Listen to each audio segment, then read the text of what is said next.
നമസ്തേ, നമസ്കാരം. അപ്പോൾ super star Rajinikanth, style മന്നൻ രജനികാന്ത് പ്ലസ് നാഗാർജുന, അമീർ ഖാൻ പ്ലസ് മലയാളികളുടെ അഭിമാന താരമായി നൽകുന്ന സൗബീൻ.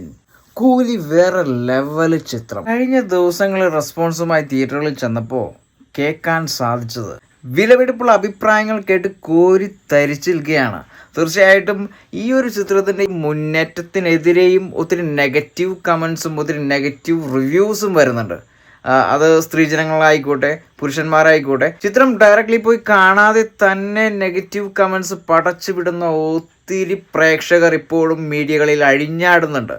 കാരണം കൂലി എന്ന് പറയുന്ന ഈ ഒരു ചിത്രത്തിന് ഒരു നെഗറ്റീവ് പോലും പറയാൻ സാധിക്കില്ല എന്നുള്ള കാര്യമാണ് തുറന്ന് കാണിച്ചിരിക്കുന്നത് ഈ കഴിഞ്ഞ 3 ദിവസം. സൂപ്പർ സ്റ്റാർ രജനീകാന്തിന്റെ ഈ ഒരു കൂലി എന്ന് പറയുന്ന ഈ ഒരു ചിത്രത്തിന് കോടികൾക്ക് മേലെ കോടികൾ അഴിഞ്ഞാടിക്കൊണ്ടിരിക്കുകയാണ് തിയേറ്ററുകളെല്ലാം തന്നെ. ഒത്തിരി നെഗറ്റീവ് കമന്റ്സുകളുമായി ഒത്തിരി കൂതറ പ്രേക്ഷകർ വരുന്നുണ്ട്. അതോടൊപ്പം തന്നെ അധിക്ഷേപിക്കുന്ന തരത്തിലുള്ള നെഗറ്റീവ് കമന്റ്സും പടച്ചു വിടുന്നുണ്ട്. എന്തിനാണ് ഇങ്ങനെ നെഗറ്റീവ് കമന്റ്സ് പടച്ചു വിടുന്നത്? വളരെയധികം കഷ്ടപ്പെട്ട് ഒരു ചിത്രം തിയേറ്ററിൽ എത്തിച്ചതിന് ശേഷം ആ ഒരു ചിത്രം കാണാതെ തന്നെ നെഗറ്റീവ് കമന്റ്സുകൾ പടച്ചു വിടുകയും അതുപോലെ തന്നെ ഒത്തിരി നെഗറ്റീവ് കമന്റ്സ് എന്ന് പറഞ്ഞ റിവ്യൂസ് പ്രേക്ഷകരെ തെറ്റിദ്ധരിപ്പിക്കുന്ന ഒരു സഞ്ചാരമാണ് കണ്ടുകൊണ്ടിരിക്കുന്നത്. ഇത്തരത്തിൽ വലയം ചെയ്തിരിക്കുന്ന മാഫിയാസാണ് ഇന്ത്യൻ സിനിമ ഇൻഡസ്ട്രിയെ തച്ചുടയ്ക്കുന്നതെന്ന് ഒരു 100 വോൾട്ടേജിൽ നമുക്ക് പറയാം. അപ്പോൾ ഇത്തരത്തിൽ നല്ലൊരു ചിത്രത്തിന് നെഗറ്റീവ് കമൻസ് പടച്ചുവിടുന്ന ഇതേപോലുള്ള കൂതറ മീഡിയാസിനെ കട്ട് ചെയ്തതാണെന്നാണ് പറയാനുള്ളത്. അപ്പോൾ മലയാളികളുടെ അഭിമാന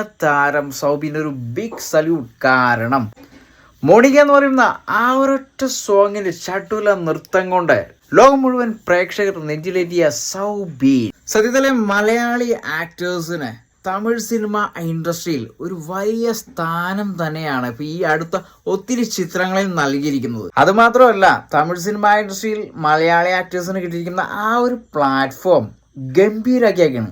അവസാനമായിട്ട് ഗംഭീരാക്കിയാണ് നമ്മുടെ സൗബീനൊക്കെയാണ്. മഞ്ഞുമൽ ബോയ്സ് എന്ന് പറയുന്ന ആ ഒരു ചിത്രത്തിലൂടെ തന്നെ സൗബീനെ ഈ തമിഴ് പ്രേക്ഷകർ ഒന്നടങ്കം 2 കൈ നീട്ടി സ്വീകരിച്ചൊരു കാഴ്ച നമ്മൾ കണ്ടാണ്. തീർച്ചയായിട്ടും അതിനുശേഷം മോണിക്ക എന്ന് പറയുന്ന ഈ ഒരൊറ്റ സോങ് കൊണ്ട് തന്നെ ലോക പ്രേക്ഷകർ കയ്യിലെടുത്തിരിക്കുകയാണെന്ന് തന്നെ ഒരു 100 വോൾട്ടേജിൽ പറയാം. അപ്പൊ കൂലി എന്ന് പറയുന്ന ഈ ഒരു ചിത്രം സൗബീൻ എന്ന് പറയുന്ന ഈ ഒരു മലയാളി ആക്ടറിന്റെ ഒരു വലിയൊരു പൊൻതൂവൽ തന്നെയാണ്. കാരണം പാൻ ഇന്ത്യൻ ലെവലുള്ള ഒരു ആക്ടറായിട്ട് മാറിയിരിക്കുകയാണ്. അതും സൂപ്പർ സ്റ്റാർ രജനികാന്ത് എന്ന് പറയുന്ന ആ ഒരു മഹാനടനൊപ്പം. അതുകൊണ്ട് തന്നെ ഒരു ബിഗ് സല്യൂട്ട് വീണ്ടും. അപ്പോൾ നെഗറ്റീവ് കമന്റ്സുകൾ പടച്ചു വിടുന്ന മീഡിയാസിനെ ശ്രദ്ധിക്കാതെ ഡയറക്റ്റ്ലി തിയേറ്ററിൽ പോയി കാണേണ്ട ഒരു നല്ലൊരു ചിത്രമാണ് കൂലി. തീർച്ചയായിട്ടും നിങ്ങൾ ഓരോ പ്രേക്ഷകരും അഭിപ്രായങ്ങൾ കേൾക്കാതെ തിയേറ്ററിൽ പോയി കാണുക. ഒരു വലിയൊരു തിയേറ്റർ എക്സ്പീരിയൻസ് തന്നെയാണ് കൂലി എന്ന് പറയുന്ന ഈ ഒരു സൂപ്പർ സ്റ്റാറിന്റെ ഈ ഒരു ചിത്രം.